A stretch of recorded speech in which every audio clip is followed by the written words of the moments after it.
I'm Richard Roeper. Coming up next, John Cusack is Edgar Allan Poe, who's horrified when his writings are brought to life, or should I say death, by a serial killer.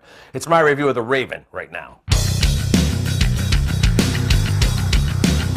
The Raven is a grisly, dark, effectively disturbing film that starts with Edgar Allan Poe's mysterious death in Baltimore in 1849 and tracks back to offer up a completely fictionalized chain of events. The night before last, a young girl and her mother were found murdered.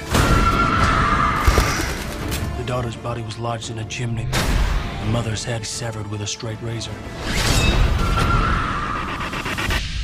You're referring to one of my stories, a work of fiction. I'm afraid I am not.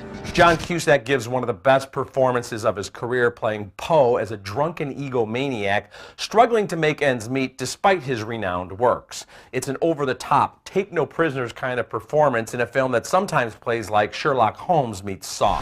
What cannot be disputed is that your imagination is the inspiration of a horrendous crime. We do see Poe's humanity when he's with the lovely Emily, played by Alice Eve.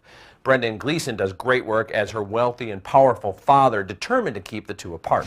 I believe the killer is taunting us. Luke Evans plays the inspector who calls on Poe for help when a killer uses Poe's works as twisted inspiration for a series of gruesome murders.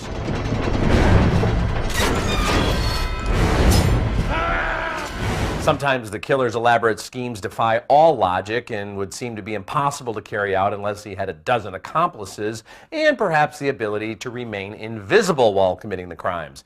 And the almost confrontationally aggressive visuals and soundtrack might put off some viewers. There's some grotesque stuff going on here. But I found The Raven to be an intense, consistently gripping thriller.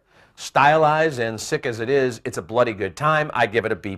I'm Richard Roeper. You get all my reviews at richardroeper.com and on Reels.